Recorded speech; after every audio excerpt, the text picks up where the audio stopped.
ಈಗ mother or father of all battles Bengaluru rural ಕ್ಷೇತ್ರಕ್ಕೆ ಹೋಗೋಣ. ಬೆಂಗಳೂರು ಗ್ರಾಮಾಂತರದ ಹೈ ವೋಲ್ಟೇಜ್ ಕ್ಷೇತ್ರ ಕೆಎಸ್ಆರ್ ಚಾಟ.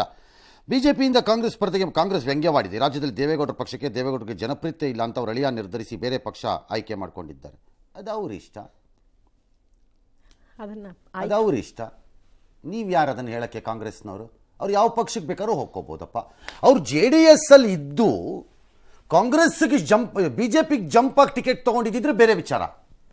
ಹಿ has never joined politics. While joining ಅಲ್ಲೇ ಜಾಯಿನ್ ಆಗಬೇಕು ಅಂತ ಏನಾರು ಇದೆಯಾ? ಈಗಾಗಲೇ DK ಶಿವಕುಮಾರ್ ಮತ್ತು ಅವರಿಗೆ ಬೀಗರಾಗಿರುವಂಥ SM ಕೃಷ್ಣ ಅವರು ಬಿಜೆಪಿ ಇದ್ದಾರೆ ಅಂದರೆ ಶಿವಕುಮಾರ್ ಮೇಲೆ ಕಾಂಗ್ರೆಸ್ ಮೇಲೆ ನಂಬಿಕೆ ಇಲ್ಲ ಅಂತ ಅಲ್ಲಿದ್ದಾರೆ ಅಂತ ಹೇಳ್ತೀರಾ? ಹಂಗಾರೆ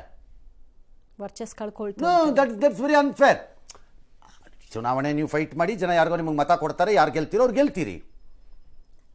ಅವ್ರು ಎಲ್ಲಿರಬೇಕು, ಯಾವ ಪಕ್ಷದಿಂದ ಇರಬೇಕು ಅಂತ ಹೇಳಕ್ ನೀವು ಯಾರಾದರೂ ಒಬ್ರು ನೇರ ಮಂಜುನಾಥ್ ಎನಿಬಡಿ ಯಾರು ಬೇಕಾದ್ರೂ ಆಗ್ಬೋದು. ಅದು ಅದಕ್ಕೆ ಯಾಕೆ ಬೆಸ್ಟ್ ಚಾಯ್ಸ್ ಅಂತ ದೇವೇಗೌಡರು ಈ ಮಧ್ಯೆ ಇಕ್ಬಾಲ್ ಹುಸೇನ್ ಹೇಳಿಕೆಯನ್ನು ಖಂಡಿಸಿ ಕೆಲವರು ಪ್ರತಿಭಟನೆ ಮಾಡಿದಾರಂತೆ. ಇನ್ನು 2-3 ದಿನದಲ್ಲಿ ಅವ್ರು ಪಕ್ಷ ಸೇರ್ಕೋತಾರಂತೆ. ಅವ್ರು ಪಕ್ಷ ಸೇರೋದ್ರಲ್ಲಿ ತಪ್ಪಿಲ್ಲ, ಅದು ಅವ್ರ ಇಷ್ಟ. ಅದು ಅವ್ರ ಆಯ್ಕೆನ ಪ್ರಶ್ನೆ ಮಾಡೋದು ಅದು ಅವ್ರ. ಫಾರ್ ಎಕ್ಸಾಂಪಲ್, ನಾನು ಅದಕ್ಕೆ ಎಕ್ಸಾಂಪಲ್ ಕೊಟ್ಟಿದ್ದು, ಒಂದು ವೇಳೆ ಅವ್ರು JDS ಅಲ್ಲೇ ಇದ್ದು ಆಮೇಲೆ ಬಿಜೆಪಿ ಟಿಕೆಟ್ ತಗೊಳ್ಳೋ ಟೈಮಲ್ಲಿ ಬಿಜೆಪಿ ಸಿಂಬಲ್ ಮೇಲೆ ನಿಂತಿದ್ದಾರೆ, then there is a point. ಆಗ ಏನಕ್ಕಪ್ಪ ಪಕ್ಷದಲ್ಲೇ ಇದ್ದಾಗ ಪಾರ್ಟಿಯವರು ಅಲ್ಲಿಂದ ಬಂದ್ಬಿಟ್ಟು ಇಲ್ಲಿ ಟಿಕೆಟ್ ತಗೊಂಡ್ರು ಈ ಸಿಂಬಲ್ ಮೇಲೆ ಅಂತ. ಈಗ ಜನ ಸಿಂಬಲ್ಲು ಮತ್ತು ವ್ಯಕ್ತಿ ನೋಡಬೇಕು. DK ಸುರೇಶ್ ಬೇಕು ಅಂತಂದರೆ DK ಸುರೇಶ್, ಮಂಜುನಾಥ್ ಬೇಕು ಅಂದರೆ ಮಂಜುನಾಥ್, ಅಷ್ಟೇ.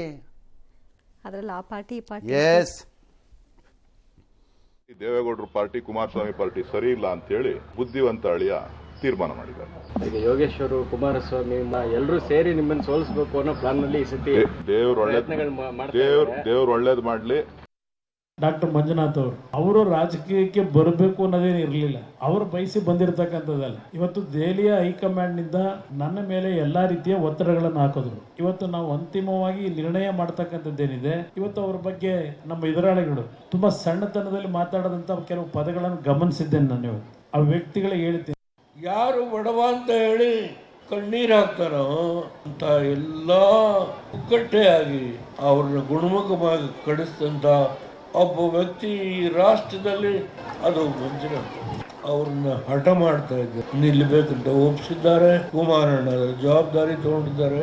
ಬೆಂಗಳೂರಿನ 3 ಕ್ಷೇತ್ರ ನಿಮ್ಮ ಗಮನದಲ್ಲಿ, ಇನ್ನು 5 ಕ್ಷೇತ್ರ ಹೊರಗಡೆ. ನಾನು ನಿಮ್ಮೆಲ್ಲರಲ್ಲಿ ಪ್ರಾರ್ಥನೆ. All right. No, ultimately people will decide ಯಾರು ಬೇಕು ಯಾರು ಬೇಡ ಅಂತ. ಅದು ಸುರೇಶು ಮಂಜುನಾಥ್ ಅದು ಅವ್ರಿಗೆ ಬಿಟ್ಟಿರೋದು, ಜನಕ್ಕೆ ಬಿಟ್ಟಿದ್ದಿತ್ತು.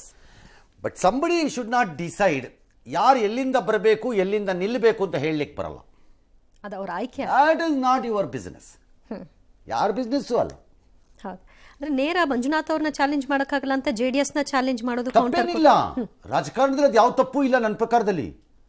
ಹಂಗನ್ಬಿಟ್ಟು ಈಗ ನೀವು ನಾಳೆ ಈ ಚುನಾವಣೆಯಲ್ಲಿ ಮಂಜುನಾಥ್ ಅವರನ್ನಾಗಲಿ ಅಥವಾ JDS ಅನ್ನಾಗಲಿ ಅಥವಾ ಕುಮಾರಸ್ವಾಮಿ ಅಥವಾ ದೇವೇಗೌಡರನ್ನಾಗಲಿ DK ಶಿವಕುಮಾರ್ ಮತ್ತು CK ಸುರೇಶ್ ಅಟ್ಯಾಕೇ ಮಾಡಬಾರ್ದು, ಭಾಳ ಸಂಭವ ಇದರಲ್ಲಿ ಇರಬೇಕು ನೀವು ಅಂತ. No, that's not politics. But ಆ ಅಟ್ಯಾಕಿನ ಲೆವೆಲ್ಸ್ ಏನಿರಬೇಕು ಅನ್ನೋದ್ರ ಬಗ್ಗೆ ಅವ್ರವ್ರು ಯೋಚನೆ ಮಾಡ್ಕೋಬೇಕಷ್ಟೆ. That is all I am saying. ಅದು ಆಗಲೇಬಾರ್ದು ಅನ್ನೋದು ಇದ್ರೆ ರಾಜಕಾರಣಕ್ಕೆ ಯಾಕೆ ಬರಬೇಕಾಗಿತ್ತು ಹಂಗಾರೆ ಅಂತೀವಿ. ರಾಜಕಾರಣದಲ್ಲಿ ಇರೋದೇ ಹಾಗೆ. ಎಕ್ಸಾಕ್ಟ್ಲಿ.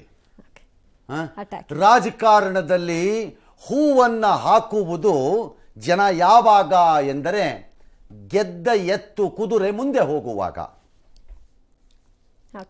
ಮದುವೆ ಮನೆಯಲ್ಲಿ ಒಳಕ್ಕೆ ಬರೋವಾಗ ಟಿಂಗ್ ಟಿಂಗ್ ಟಿಂಗ್ ಟಿಂಗ್ ಅಂತ ಸೆಂಟ್ ಹಾಕ್ತಾರೆ, ಹೊರಗಡೆ ಹೋಗುವಾಗ ಹಾಕೋದೇ ಇಲ್ಲ.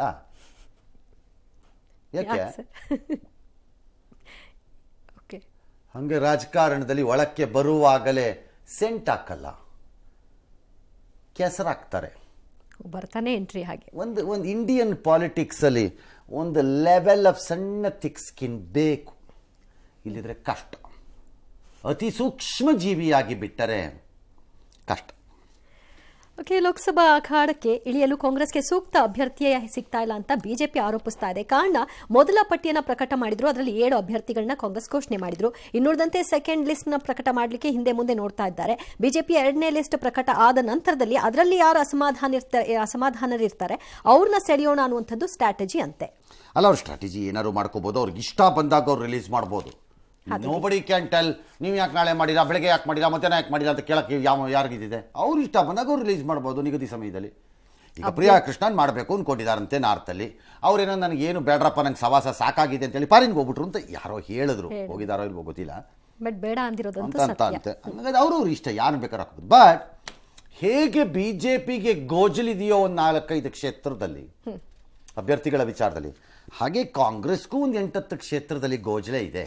ಯಾರನ್ನ ಹಾಕಬೇಕು ಅಂತ, ಮತ್ತು ಕೆಲವು ಕಡೆ ಒಳ್ಳೆ ಕ್ಯಾಂಡಿಡೇಟ್ ಇಲ್ಲವೇನೋ ಅನ್ನೋ ಅನುಮಾನ ಅವ್ರನ್ನೂ ಕಾಡ್ತಾ ಇದೆ ಅಲ್ವೇ? ಆಯಿತು, ನೋಡೋಣ, ಏನೋ ಒಂದು ಆಗತ್ತೆ ನಾಳೆ ನಾಡಿದ್ರಲ್ಲಿ. ಹಾಂ, ಈಗ ಅತ್ಯಂತ ದಯನೀಯ ಸ್ಥಿತಿಯಲ್ಲಿ ಕಾಂಗ್ರೆಸ್ ಪಕ್ಷ ಆರ್ಥಿಕವಾಗಿ ಭಾಳ ಕಷ್ಟದಲ್ಲಿದೆಯಂತೆ. ಏನಕ್ಕೆ ಅಂದರೆ ನಿಧಿ ಕೊರತೆ ಇದೆಯಂತೆ. ಖರ್ಗೆ ಅವರು ಹೇಳಿದ್ದಾರೆ ಕಾರ್ಯಕ್ರಮವೊಂದರಲ್ಲಿ, ಪಕ್ಷದ ಬ್ಯಾಂಕ್ ಖಾತೆ ಮೋದಿ ಸರ್ಕಾರ ಫ್ರೀಸ್ ಮಾಡಿಸ್ಬಿಟ್ಟಿದೆ, ಈಗ ಎಲೆಕ್ಷನ್ಗೂ ಖರ್ಚಿಗೂ ದುಡ್ಡಿಲ್ಲ. ಹೌದಾ? ಪಾಪ. ಓಕೆ, ಕಾಂಗ್ರೆಸ್ನಿಂದ ಅಮಾನತಾಗಿರೋ ಕ್ಯಾಪ್ಟನ್ ಅಮರೀಂದರ್ ಸಿಂಗ್ ಬಜಾಬಲಿ ಅವ್ರ ಪತ್ನಿ ಪ್ರಣೀತ್ ಕೌರು ಇವತ್ತು BJP ಸೇರ್ಕೊಂಡ್ಬಿಟ್ಟಿದ್ದಾರೆ. ಮತ್ತು ಅಸನ್ಸೋಲ್ ವೆಸ್ಟ್ ಬೆಂಗಾಲ್ನಲ್ಲಿ BJP ಟಿಕೆಟ್ ಘೋಷಣೆ ಆದ ಮರುದಿನ ನಾನು ಸ್ಪರ್ಶಲ್ಲ ಅಂದ್ಬಿಟ್ಟಿದ್ರು ಗಾಯಕ ಪವನ್ ಸಿಂಗ್. ಅವ್ರಿಗೆ ಯೂ ಟರ್ನ್ ತಗೊಂಡು ಇಲ್ಲ ನಾನೇ ಬರ್ತೀನಿ ನಿಂತಿದ್ದಾರೆ. ಮೋಸ್ಟ್ಲಿ ಅಸನ್ಸೋಲ್ನಲ್ಲಿ ಶತ್ರುಘ್ನ ಸಿನ್ಹಾ ಹಾಕಿರಬೇಕು, ವೆಸ್ಟ್ ಬೆಂಗಾಲ್ನಲ್ಲಿ ಮಮತಾ ಬ್ಯಾನರ್ಜಿ. ಮೋಸ್ಟ್ಲಿ ಇವರು ಅವ್ರ ವಿರುದ್ಧ ಹೋಗ್ತಾರೆ.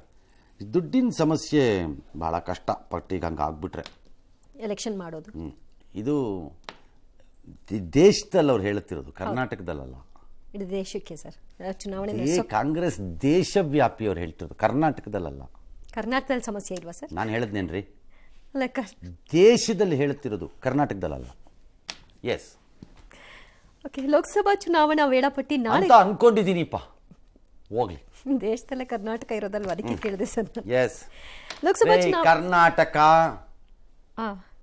ಮಳೆ ಬರದಿರಬಹುದು, ಬೋರ್ವೆಲ್ಗಳು ಬತ್ತಿ ಹೋಗಬಹುದು, ಮಾನ್ಸೂನ್ ಕೈ ಎತ್ತಬಹುದು, ನದಿಗಳು ಹರಿಯುವುದನ್ನು ನಿಲ್ಲಿಸಬಹುದು. ಅರ್ಥ ಆಯ್ತಾ ನಿಮಗೆ ಹೇಳ್ತಿರೋದು ನಾನು? ಮಳೆ ಬಾರದೆ ಬೆಳೆಯೂ ಬರದಿರಬಹುದು, ಆದರೆ ಹಣವೆಂಬ ಬೆಳೆ ಕರ್ನಾಟಕದಲ್ಲಿ ಯಾವಾಗಲೂ ಸಮೃದ್ಧವಾಗಿರುತ್ತೆ.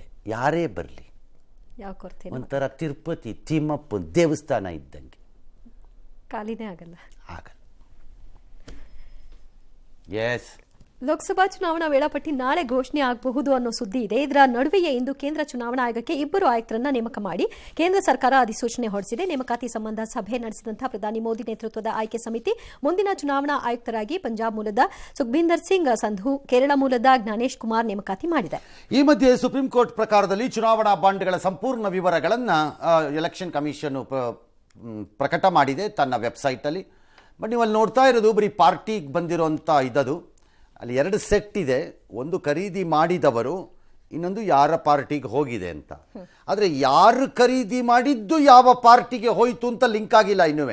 ಅದಾಗಲಿಕ್ಕೆ 2 ತಿಂಗಳ 3 ತಿಂಗಳ ಬೇಕು ಅಂತ SBI ಹೇಳಿತ್ತು. ಹಾಗಾಗಿ ಅದು ಗೊತ್ತಾಗಲ್ಲ. ಈಗ ಒಟ್ಟೇನಾಯಿತು ಅಂದ್ರೆ ಗೊತ್ತಿದೆ ಎಲ್ಲರಿಗೂ. ಅದೆಷ್ಟೋ 6,000 ಚಿಲ್ಲರೆ ಕೋಟಿ ಏನೋ BJPಗೆ ಹೋಗಿದೆ 2019ರಿಂದ 24ರವರೆಗೆ. ಆಮೇಲೆ ಅದೆಷ್ಟೋ 600 ಕೋಟಿನೋ 400 ಕೋಟಿನೋ ಎಷ್ಟೋ ಕಾಂಗ್ರೆಸ್ಗೆ ಹೋಗಿದೆ. ಈ ಥರ ಎಲ್ಲ ಪಟ್ಟಿ ಇದೆ. ಯಾರು ಖರೀದಿ ಮಾಡಿ, ರಂಗ ಖರೀದಿ ಮಾಡಿ ಯಾರು ಕೊಟ್ಟಿದ್ದಾನೆ ಆ ಬಾಂಡನ್ನು, 10 ಕೋಟಿ ಬಾಂಡನ್ನು BJP ಕೊಟ್ಟಿದ್ದಾನೋ, ಕಾಂಗ್ರೆಸ್ ಕೊಟ್ಟರೋ, TDR YSRCP ಕೊಟ್ಟರಾ, ಅದು ಸಿಗ್ತಾ ಇಲ್ಲ ಡೀಟೇಲ್.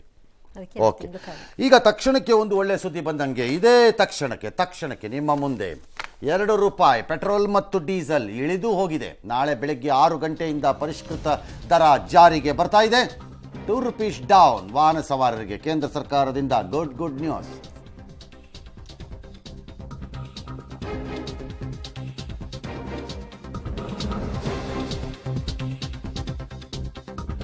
ಇತ್ತು ಕಾರಣ LPG ದರ ಇಳಿಕೆಯಾದಾಗಲೇ ಅಂತಾರಾಷ್ಟ್ರೀಯ ಮಾರುಕಟ್ಟೆಯಲ್ಲಿ ತೈಲ ಬೆಲೆ ಇಳಿದಿದೆ ಅನ್ನೋ ಪರಿಣಾಮವಾಗಿ ಇಲ್ಲಿ ಬಂದು ಅದು ರಿಫ್ಲೆಕ್ಟ್ ಆಗತ್ತೆ ಅಂತ ಕೆಲವರು ಹೇಳ್ತಾ ಇದ್ರು. ಆ ಪ್ರಕಾರದಲ್ಲೇ ಆದಂಗೆ ಇದೆ. ಪೆಟ್ರೋಲ್ ಡೀಸೆಲ್ ದರ ₹2 ಇಳಿದಿದೆ. ಇದು ಇವತ್ತೇ ಪ್ರಕಟ ಆಗಬೇಕಾಗಿತ್ತು. ಬಿಕಾಸ್ ನಾಳಿದ್ದಾಗಿದ್ದಿದ್ರೆ ಆಗ್ತಿರಲಿಲ್ಲ ಅನಿಸುತ್ತೆ. Because there is already a rumour ನಾಳೆ ಡೇಟ್ಸು ಡಿಕ್ಲೇರ್ ಆಗಬಹುದು ಅಂತ ಇದೆ. ಹಾಗಾಗಿ ಇದು ಬರ್ತಿರೋದು ನೋಡಿದ್ರೆ ಮೋಸ್ಟ್ಲಿ ನಾಳೆ ಡೇಟ್ಸ್ ಡಿಕ್ಲರೇಷನ್ ಇದೆಯಾ ಅಂತ ಡೌಟ್. ಗೊತ್ತಿಲ್ಲ ಎಲೆಕ್ಷನ್ ಕಮಿಷನ್ ಏನು ಮಾಡುತ್ತೋ ಏನೋ. ಒಟ್ಟಲ್ಲಿ ಅವ್ರು ಏನಾದ್ರು ಮಾಡ್ಕೊಳ್ಳಿ, ಇರೋವರೆಗೂ ತುಪ್ಪ ತಿನ್ನೋಣ. ಆಮೇಲೆ ಆಗಲಿಲ್ಲ ಅಂದರೆ ಎಣ್ಣೆ ಹಾಕೊಂಡ್ರೆ ಆಯಿತು ಅಷ್ಟೇ. ಎಣ್ಣೆ ಅಂದರೆ ನಾನು ಹೇಳ್ತಿರ್ತೀವಿ ಇದು ರೆಗ್ಯುಲರ್ ಎಣ್ಣೆ. ಅಡಿಗೆ ಹಾಂ, ಅಡಿಗೆ ಹೇಳಲ್ವಾ ದೊಡ್ಡವರು, ಇರೋವರೆಗೂ ತುಪ್ಪ ತಿನ್ನು. ಸಾಲ ಮಾಡಿ ಅದು ಸಾಲ ಮಾಡಿ ಅಲ್ರಿ, ಇರೋವರೆಗಾದ್ರೂ ತುಪ್ಪ ತಿನ್ನು, ಮುಗಿದ್ಮೇಲೆ ಎಣ್ಣೆನಾರು ಹಾಕೋ ಅಷ್ಟೇ. ಹಾಗೆ 2 ರೂಪಾಯಿ ಇಳಿದಿದೆ, ಎಂಜಾಯ್ ಮಾಡಿ ಅಷ್ಟೇ.